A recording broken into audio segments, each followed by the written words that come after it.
Hello again, welcome back to the kitchen. Today I'm making another favourite of mine, potato croquettes, which is, I think, originally a French recipe. I have made them a few times and I've done a couple of test recipes. I wanted to come up with something that was lower in fat and also potentially gluten-free. So instead of using breadcrumbs for the coating, I'm using polenta and oats, both of which can be sourced as gluten-free versions. They are generally gluten-free, but because of cross-contamination in the processing, they can't be labelled as gluten-free unless specifically made as gluten-free products. So let's have a look at the ingredients and I'll show you how I do it. The other good thing about this recipe is I'm baking them in the oven, so we're going to be using a lot less oil than you would do if you were frying potato croquettes. So lower in fat, that's a great thing too. I've got about 440 grams of potatoes. I've microwaved them, so they're ready for mashing. For the seasoning, I'm going to be using onion powder and garlic powder. I've got about, I think, half a teaspoon of each, and good old salt and pepper. For the coating, I've got some porridge oats, about 2 tablespoons, which I've whizzed up into a fairly fine consistency. I've got some polenta, coarse polenta, and I'm also adding some turmeric and some smoked paprika, mainly for colour. I've also got some oat milk, which we're using in the coating process. A little bit of equipment. I've got a baking sheet lined with baking parchment. I've got some tongs and a glass bowl to do my coating in, and I've got a pan and a potato masher. I'm leaving the skins on with the potato, and they are still hot, but the first thing I'm going to do is just give them a chop up before I mash them. If you want to let them cool and take the skins off, that's fine as well. Just remember, you're throwing away nutrients when you get rid of potato skin. These have been microwaved for about, I think it was about 7 minutes, and they were turned halfway through. Okay, I've chopped them up. I'm now going to mash them. I'm going to mash them as much as I possibly can, but I don't want a wet mixture with the potatoes. I need it to be fairly dry, so I'm not adding any milk or butter. I'm just going to work them until I can get them as crushed as I can. And when you're mashing with skins, you do need a little bit of help with a knife. And this recipe should make 10, maybe slightly more, maybe slightly less. And these are actually a great recipe for serving at a party. And obviously you can scale this recipe up as you see fit. I'm going to add my seasonings, garlic and onion powder, salt and pepper. And we're going to get on with really mashing this very well. Just giving it a quick stir with the knife, just to make sure all those skins are well distributed. Okay, I think we're ready to build them. To make the coating, very easy. The oats, the polenta, and the turmeric, and the paprika. Combine all these ingredients. You don't have to use paprika and turmeric. I'm mainly using this because of colour. It's to give them a nice golden appearance. Before we start, I'm just going to put a little bit of oil onto the baking sheet liner. I'm just tipping it just to distribute it. Okay, in order to get the right amount each time, I'm using a tablespoon. So I'm going to scoop up some potato. That should be enough.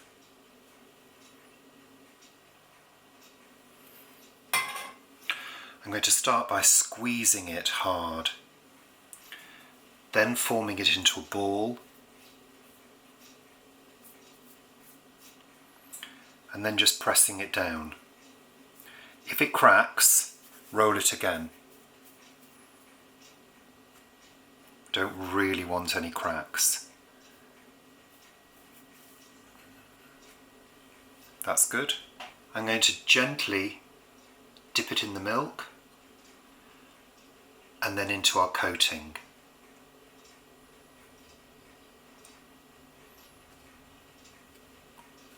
All over. Then dip it into the milk again. And then coat again.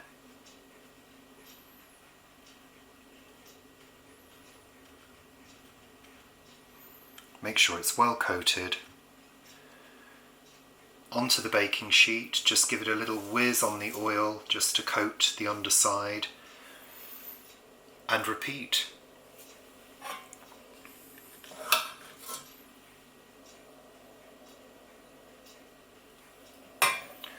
Give it a good squeeze. Roll it.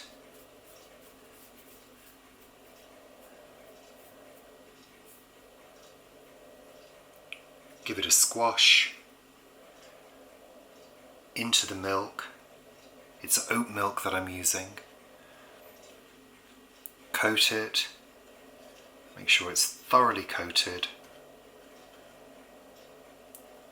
Into the milk again, and then back into the coating.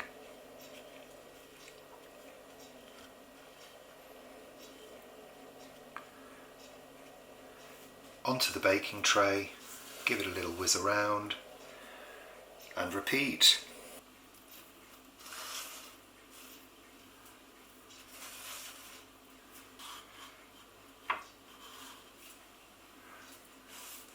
And finally, before baking, I'm just going to make sure that both sides of them have got a little bit of olive oil on them. So I'm just turning them over and doing the same thing, just giving them a little whiz around, just to scoop up some of that olive oil. They're ready for the oven, and they're going to go in on a high heat. So I'm going to preheat the oven to 220. I'm going to cook them for 10 minutes. Then I'm going to turn them and cook them for another 10 minutes. After 10 minutes cooking, flip them over.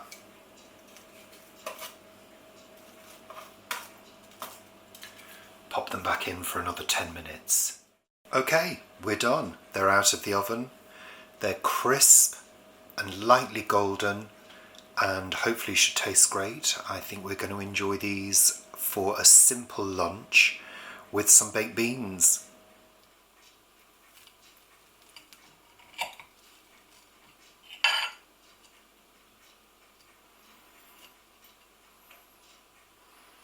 So Paul, try my potato croquettes with baked beans. Nice. Bit of a junk food lunch, really.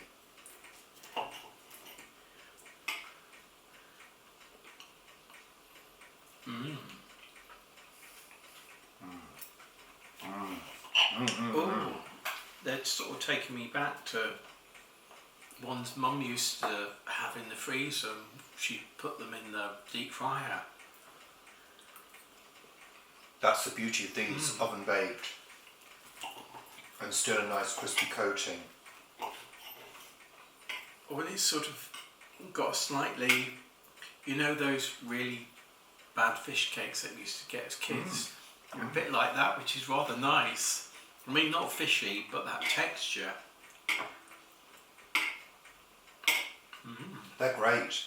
I'm not sure whether they'd freeze, I don't know. Well, they freeze and reheat. There's nothing in there to stop them. But they're really good.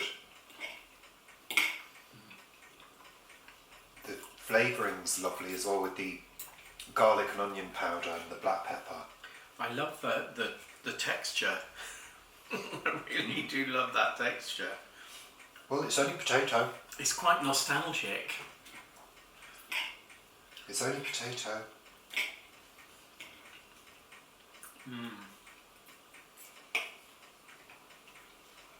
suppose if you wanted to go the full hog, you could fry them, I suppose. You could fry them, but I think this bake is just enough. Yeah. Yeah. Lovely. Success. Quite nicely simple, is it? Yeah. Yeah. As long as you follow the recipe, they'll turn out like this. Yeah. Thanks for watching. Happy cooking. Happy eating.